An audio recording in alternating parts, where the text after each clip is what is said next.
Well, guys, we wanted a game 3, and we're gonna get one as the PLEYZ and Wild Growth are now tied up 1-1 in this best of 3 series for the finals. Hey guys, I'm Gillyweed, this is the HeroesHype Amateur Series, and this is Anna. Hi guys, really thrilled to be here. We are game 3 with the PLEYZ versus Wild Growth. It is 1-1. I couldn't be happier with these matches, Gilly. I am in total agreement. These have been fantastic, and I liked that the PLEYZ realized, okay guys, we are up a game. Let's try something new. Let's experiment here a little bit because we have a buffer. And I was appreciative of that. It didn't pay off. It's true. It didn't. They picked Mosh Pit into a bunch of stuns. It's fine. But they're still fine. Their tournament lives are on the line now, but as are Wild Growth. So now I think we'll see serious business here from both teams as we do have a draft up. It's actually already going, so let's hop right into that. Ooh, for the first time since I joined you, we will see Dragonshire as the map. And we already have bans coming out that are not surprising. We have Lost Vikings and Kael'thas who will be prohibited from playing this game. Yeah, neither of those very surprising. I think Wild Growth were like, we are not dealing with Kael'thas again, ever. And then the PLEYZ, a really good pickup here because the Vikings on this map can be very good. Not only is the soak really insane from them, as always, but you can actually pick up the dragon, put on the dragon suit on one of the Vikings, and still have the other 2 soaking lanes. Right, which can be devastating because that means you still have 6 people in a team fight and 1 in a dragon suit. So definitely not something you would prefer to deal with on Dragonshire. And then we get into the picks. We see the first pick, Sylvanas, will be joined by now Uther and Vala for Wild Growth. So we will see stuns and damage and siege, and all is normal with the world for them. Yeah, I think these are 3 great picks here from Wild Growth, but the PLEYZ are the ones this time who have Muradin and Jaina, and I feel like Muradin has been the key here in these games. We've been back and forth, and whoever has him wins the game. Yeah, we've seen some really cool use. I think you mentioned a dwarf toss that was really awesome earlier, and his stuns are proving to be very useful, his tankiness, and oh my goodness, we have dual tank again from the PLEYZ. We're going to have dual tank, dual support again, I think. Do you think so? Unless they're willing to go single support Tyrande. But here's what I want to note on this map versus the last map if they do that. This is a map where you don't always want to build toward that 5-on-5 team fight because there are a lot of skirmishes that happen on this map because you are constantly moving back and forth trying to take the shrines. I could see a dual tank composition working better here than on Tomb of the Spider Queen, where you're constantly moving around and often meeting up right around those turn-ins. I think that's a totally fair assessment, Gilly, because we may see 3-on-3s more than we'll see 5-on-5s in this map, and that could certainly benefit a team that has a lot of sustainability. What do you think Wild Growth will do knowing that the PLEYZ are probably going with this strategy? I know what they'll do! Well, they're going to go Kerrigan, so I'm guessing they'll also go for a tank who can capitalize on that. Can we see a Stitches? Will it be a Stitches? It might just be an ETC, but a Stitches would be really freaking cool, too. Especially on this map, Stitches can be really fun. The hooks can be really, really fun on Dragonshire. Oh, yeah. Sorry. Or what about Arthas? Do I dare to dream? Do I dare to dream, Hannah? I almost called you Kerrigan. I dream of Arthas gone by. Yes. Did you actually almost call me Kerrigan? That makes my night. Oh my gosh. So yeah, we may, I mean, it's possible, but we'll definitely see a tank from Wild Growth. And from the PLEYZ, who do we think will be the support that will join Tyrande? I don't think it'll be Brightwing. I could be wrong. It could they may want to do Brightwing into Kerrigan again, but I think that we could see Rhaegar this time, seeing how Brightwing was not working for them. Maybe even a Malfurion. He doesn't have a lot of escape, though, is one problem. And when you've got so many stuns and the pulls, the primal grasps from Kerrigan, that could be an issue as his escapes are basically, I'm going to root you and then I'm going to run away while you're rooted. So I really, really, really hope that I land those roots. Yeah, absolutely. I think I would say you're totally right that Rhaegar is the most probable choice, but I would love a Malfurion as well. I think that could be fun. And for some reason, I just really like Malfurion Jaina. I feel like that usually works out well for the teams that take those two. So I wouldn't be surprised to see that, but I think you're right. I think the escapability of Rhaegar will fit in well with the way that this team is being built. Wildgrowth taking their time to decide. Really? Really, Wildgrowth? Okay, so obviously the overpower into Kerrigan's Wombo mini combo can be really, really fun. So I love to see that. We probably also have Apocalypse, maybe Lightning Breath? I don't know. What do you think we're going to see from Diablo, Gilly? I think we'll probably still see Apocalypse because the values from that stun are so good. I feel like since I haven't seen him very much, honestly, in casting since his changes, but I feel like when I do, it is still Apocalypse.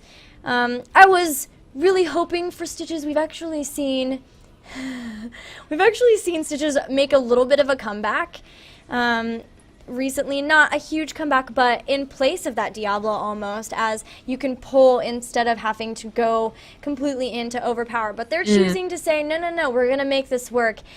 And I actually got a message from Collusion saying, totally right, BTW, super mad after that first game. So I knew it. They played very well that last game. They've got to continue it, though, in this last game to win the championship of this week. Yes, I agree with you. I wish we had seen a Stitches. I'm happy to see Diablo, and I'm always really hoping that we see kind of alterations to Diablo that make him come back. He's a favorite hero of mine. It feels like whenever I get close to a tank, they get nerfed. Arthas, I had at level 9, nerfed into Oblivion. Diablo, level 10, nerfed to Oblivion. So I think I'm the kiss of death. I apologize. I'll try not to get to level 10 with Muradin. Can keep him for a while. But, we didn't mention that we did get the Malfurion I was looking for. So I'm excited to see how that's going to work out for the PLEYZ. Yeah, I'm really excited about Malfurion. It'll all be about positioning and keeping him alive, at least until he at least can get Ice Block at level 13. Now, I have no sound in the game for some reason. What's up with this? I don't know, but while you figure it out, I can introduce the teams. In blue, we have the PLEYZ. They will be Pirate Rum on Jaina. Zeus will be playing Anubarak. Lex Uther will be playing Malfurion. Evan Drinde will be on Tyrande. And Yell Cow will play Muradin as the tank. In red, we have Wild Growth. That will be Collusion playing Diablo. Zox on Vala. Jime on Uther. Jordo will play Kerrigan. And Forrest will be on Sylvanas. Oh, no big deal. Just for some reason, the button that says sound was completely turned off. Now we're Yell Cow getting overpowered and still being pulled back in. He was like, I've got out, guys, it's fine, but then getting hurt again. Jordo and Collusion and Jimmy all really low, being chased down by the PLEYZ, but so far no kills, even though that got a little tense for a second. Yeah, the five-party gank squads happening there together. And no deaths, though. No casualties. We will see 4 players remaining mid here for the PLEYZ, eventually branching off. In the early game in Dragonshire, there's oftentimes not much to say. The shrines are going to spawn. They are going to be captured back and forth between the teams. Both teams will not be too motivated to grab the Dragon Knight in this early game because it is not as strong in the early game as it is in the late game. So they're going to be willing to give it up, but they're certainly not going to be willing to let the other team have it. So we'll probably see them trading shrines quite a bit and gathering experience as they move toward trying to be strong in the late game. The PLEYZ doing what I actually expected Wild Growth to do, which is rotating between the mid and the bottom lanes as they go for picking up experience, but also possibly catching a gank. But they do have that Muradin and Tyrande Jaina combo, so it's definitely something that they can do. And we're seeing Wild Growth just decide to play a little more passively than they might otherwise with a Kerrigan Uther because of that. So here we go. Both shrines are for the PLEYZ, but Wild Growth has grabbed this bottom shrine. Jimmy got to be careful because this root could totally ruin his day, but does play it calmly, waits for the roots to expire, and then is able to move out of position a little bit. Yeah, and we see the shrines going back and forth, but even if both shrines are controlled, you still have to have room to go grab the dragon shrine in the middle in order to put on the dragon suit. So Collusion guarding here to make sure that even if both turn blue, there is an opportunity to take someone off of the dragon altar. Yelcow and Collusion tanking on tanking here in the middle, while the action is mostly down in the bottom over this bottom shrine. Dodo got a great primal grasp into a bunch of stuns from Jimmy, and so they were able to take out that Jaina. That's definitely priority target number 1, I think, as they do that. And wow, a very quick Dragonite getting picked up by Wild Growth. They were right on top of it, knew exactly when they were going to be able to pick it up, and rotations from the PLEYZ not quite coming in time enough. Now, Collusion is not going to be able to do too much with this Dragonite. An early Dragonite is very weak, and this is a super early one at that. But any tower damage that he can get, especially if he takes them out completely, is going to mean that they are going to be able to get ahead in experience. And that's what it's all about in this game, especially before level 10.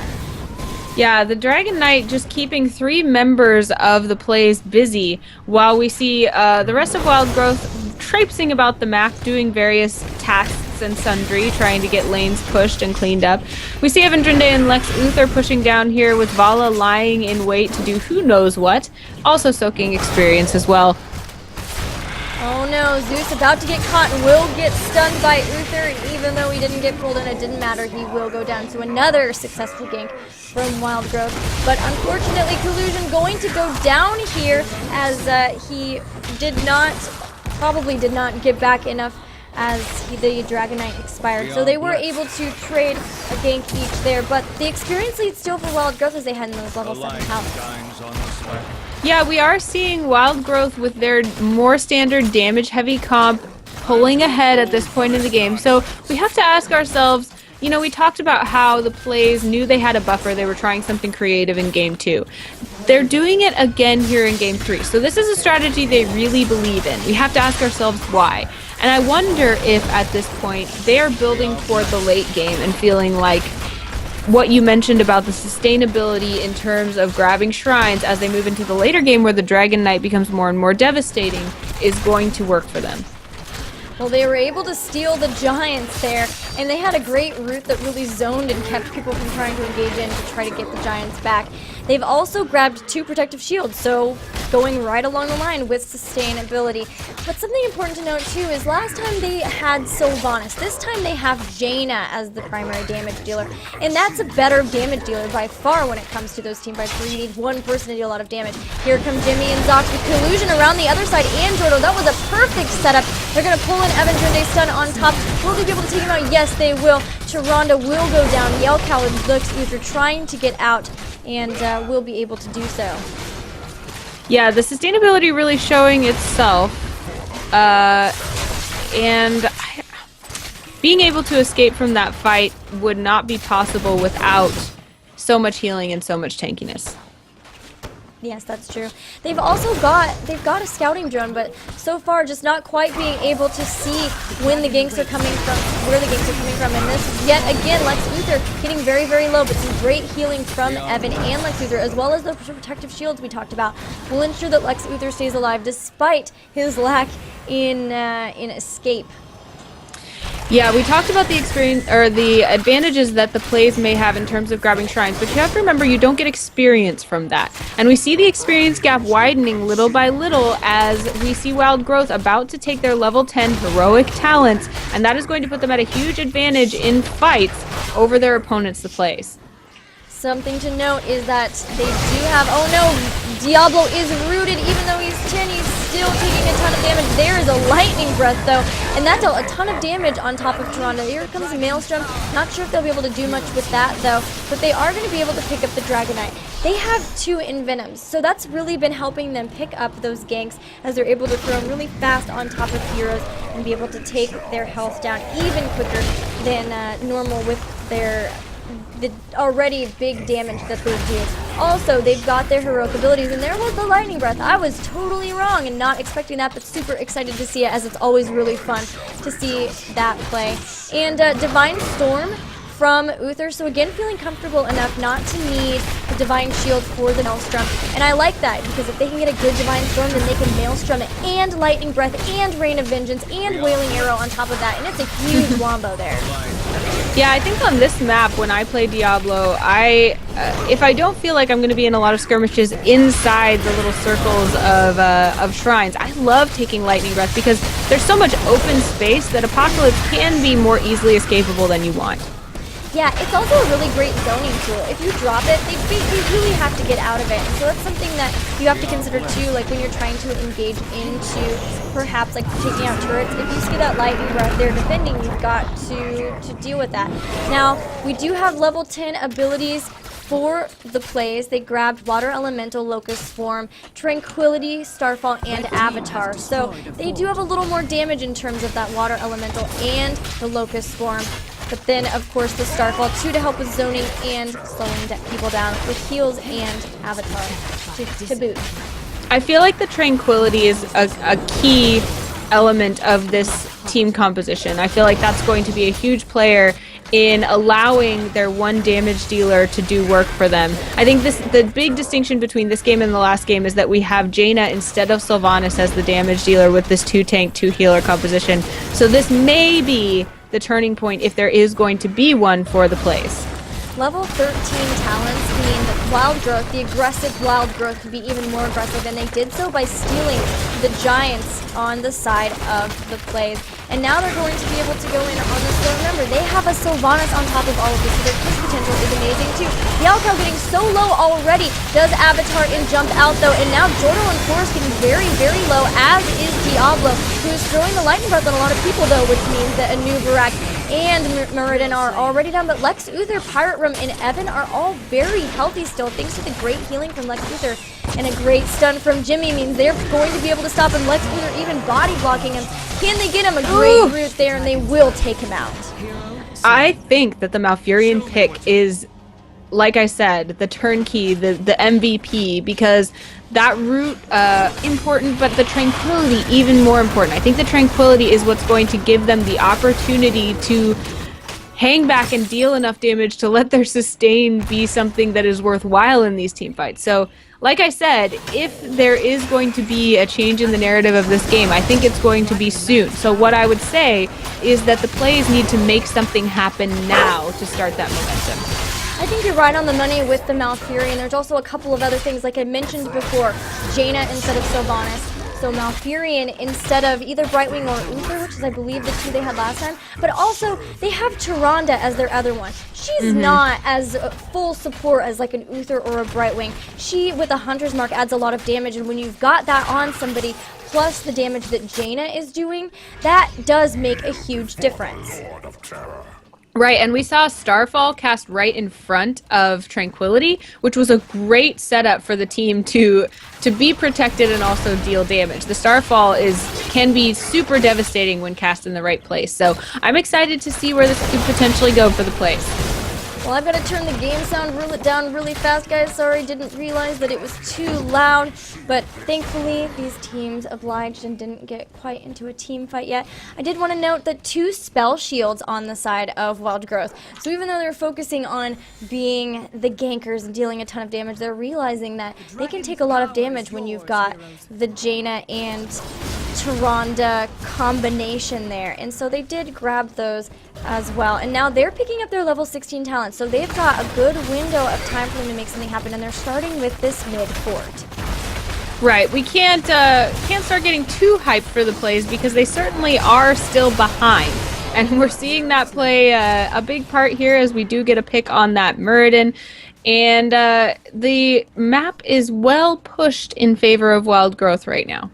Yeah, it looks like this would be a very good time for them to pick up that Dragon Knight, as they still have their level 16 talents. The lanes are pushed for them. They will have to fight possibly for that bottom shrine, but should be able to do so as Muradin is still down. They've got the hero advantage. They've even got 3 Blood for Bloods here too, which is going to cause a lot of damage, but they just weren't there in time. The PLEYZ weren't there in time to be able to stop this channel, and Jimmy will pick up the Dragon Knight once again. Yeah, he's going to march that straight down the mid lane. It looks like they will probably, very likely, be able to take out these towers and this wall. They have Sylvanas making sure that they don't fire at them. Gilly, the Tranquility, and Starfall is playing a part here, though. Yeah, that is keeping everyone way healed. Even Pirate Rum getting so close but doesn't die because Jimmy can't hunt her away. And now a Nubarak does go down. Nubarak and Yelkow went very far forward in chasing, and they didn't have Pirate Rum, Lex Uther, and Evan Drinde behind because Pirate Rum got so low. And so they did lose a Nubarak because of that. Remember, they didn't feel comfortable engaging because they don't have those 16 talents. And I think there was a bit of disconnect in that fight because we did see those 2 tanks dive so far in, whereas everyone else backed off. They did stop the Dragon Knight from attacking their keep, though, and he's going to move away, at least for now. Yeah, well defended, better than it could have been, but we still don't have level 16 talents for the PLEYZ. So they are still at a disadvantage. They're really going to have to make sure that they assert map control. Good idea for them to take their Siege Giants right now. Wouldn't be surprised to see them also go for their Bruisers, but their opponents are doing the same. They are. They're just going to go over and take their Giants. We should see their Bruisers up in about 50 seconds, but they have some time where they can come in and try to steal these Bruisers of the PLEYZ, who's still not quite 16. And here they come in. The PLEYZ notice immediately are going to just back off, say it's not worth it, and they're going to give these Bruisers up in favor of staying alive, a choice I highly recommend. Yep.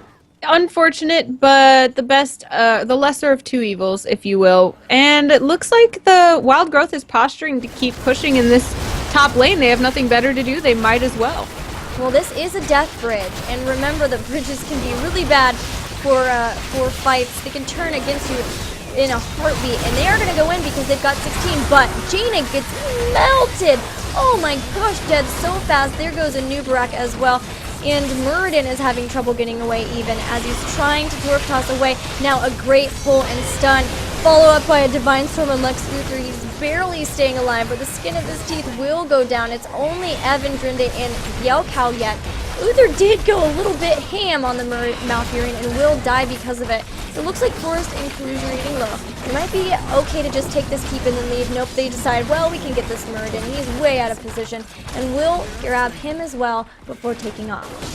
Uther did a great amount of healing as Ghost Uther, so the team actually looking healthier than could be expected at this point. Will also take out this keep before leaving, so they've got catapults pushing, and the PLEYZ are in a bad way at this point. I have to say, Gilly, I expected to see Starfall on that death bridge earlier than I did from the PLEYZ.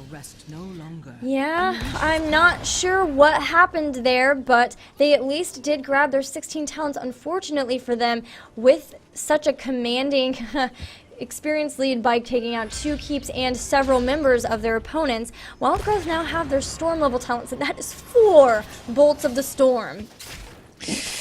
That is going to be very handy when dealing with Starfall. They're going to be able to get right out of there. Get right out of there. Even bolt in as well. I could easily see Diablo bolting in to get a good shadow charge or overpower. And they are holding. We've got the PLEYZ in the top shrine, but here come Wild Growth, and this could be ugly. With a really good Starfall, they've rooted and stunned Diablo, but not taking him out, and that's a lot of damage from him right off the bat. Jaina will go down, and that's it, right? Like, if Jaina goes down, what do they have left in terms of damage? They are getting Forest and Collusion pretty low, but at the expense of Malfurion now. And they've only got 3 people left. They do finally take out Forest, but Sharonda will be the next to fall. And 4 for 1, that is very frustrating. You know, I think they set that up just about as well as they could. They had a great position. They put, like we said, that Starfall right in front of the Tranquility. But the fact that Jaina went down first, like you said, really diminished their chances of doing anything in that team fight. And now we have another red Dragon Knight pushing up against the core. I just don't think that there is anything that we could see the PLEYZ do in order to turn this game in their favor. I am right there with you. The story of that fight was definitely taking Jaina out of the fight and just not having those Storm talents, but they knew that their mid was wide open already. Wild Growth are dealing everything they can to the core, even Lightning Breath, as he will go down. Dordo and Dragon Knight are the only ones remaining, but the Dragon Knight at this late stage of the game is really all you need. That'll be GG, and Wild Growth once again solidifying their victor spot in the HeroesHype Amateur Series.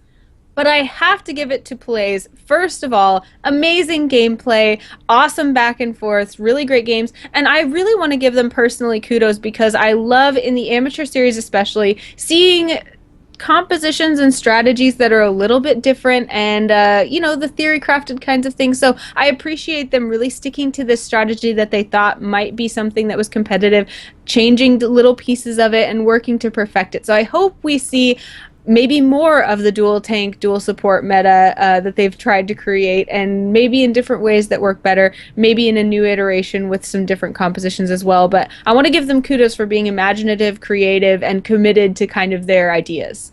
Yeah, what I like is that the commitment to the idea in that they said, okay, with a couple of changes, we think this can still work. And so they were willing to still give it another test, but have a couple of key changes. The Tyrande Malfurion instead of the Uther Brightwing, so that they could still deal damage enough with Starfall and having that Lunar Flare and the Hunter's Mark from Tyrande. Also, Jaina instead of Sylvanas was huge in my opinion. But yeah, I think it's something that they're still, if they really want to make work, they're going to have to keep trying different combinations of heroes until they find the golden one. Might I suggest a Tyrael Arthas combination for your tanks, just because I really love Tyrael and Arthas. Give it a try, but thank you so much for giving us some awesome games to both teams, the PLEYZ and Wild Growth, and GG's to Wild Growth. Congratulations. Yeah, as always, I want to echo those GGs. Really fun to see Wild Growth taking ownership here. Definitely a crowd favorite and have been working very, very hard. Want to congratulate them on this and other past wins. So great job, you guys. Definitely. Guys, thank you so much for hanging out with us. We do want to hope that you will follow HeroesHype both on Twitch and on Twitter. Check out the HeroesHype website as well. They have great different news articles and guides so that you can keep up with what's happening in the esports scene, in the community scene, and then also just learn more about the game. Follow them. If you want to, you can even hit that subscribe button. We should have more cool things for subscribers in the future. Yeah, guys, and also remember that if you watch commercials for HeroesHype, just using your eyes, you are helping support them because ad revenue does go into partnership as well. So please do everything you can to give support to HeroesHype, and thanks for the awesome content that they provide. I personally want to really thank HeroesHype for having us here each week. I've had a great week, Gilly. I have as well. Anna, where can people find you if they would like to follow you? You can find me at Anna Prosser on Twitter. That's where most of my announcements and things that I'm up to go through. Also, I just revamped my website, which has links to all my other social media in the Connect tab. You can find me at annaprosser.com. It's not embarrassing and akin to the Space Jam website from the 1990s anymore, so I'm really excited about that. So you can check that out as well. I stream each day that I'm not streaming on some other channel like this. I'm on Misclicks Tuesdays and Thursdays, here on Wednesdays, and my own stream every other day that I possibly can. So I hope I will see you around there. Gilly, where can people find you? Well, first, I hope that you guys will check out the show that Anna and I co-host together. It's Eye on the Storm. It's every Thursday at 7:15 p.m. Pacific time on twitch.tv/misclicks. It's a lot of fun. We bring on different community guests and pro players to talk about the meta of the game, to learn new strategies of the game, and even to have a play session where they teach us about the different heroes and the builds they're using. This week, we're going to have Forecourt Jester on, and it's going to be a lot of fun, so you should definitely check it out tomorrow. And if you want to follow me as well, you can on Twitch, Twitter, Facebook, and YouTube. It's GillyweedSC2. I stream on my Twitch channel every weekday at 3 p.m. Central Time. And like Anna, I'm on a lot of different things like casting this and hosting Eye on the Storm. So the best way to catch me is to follow me on Twitter, where I always announce where I'm going to be. Anna, any final thoughts for this week 14 as we head into the end of the evening? I guess I'm just feeling a little nostalgic, Gilly, because we're coming into open beta, of course, as well as the actual launch, and this is a community that really has been built up out of passion, and the kind of people that we see come and compete in the amateur series are so enthusiastic and passionate. I just want to say thank you to everyone who's been here from the beginning or just starting tonight. I think it's great that we're here together, and I'm looking forward to a future of a great community within this game. I hope everyone will stay positive and committed and that we can build something really awesome. I totally echo your sentiments. And don't forget, guys, we've got the first ever EU Amateur Series coming up on Friday, as well as next week, this NA Amateur Series right here, same time, will be a end of beta finals, which will have a cash prize and feature a lot of these teams that you have grown to love here at the Amateur Series. Thank you so much once again, HeroesHype. Thank you so much again for watching, and we will see you later on. Good night.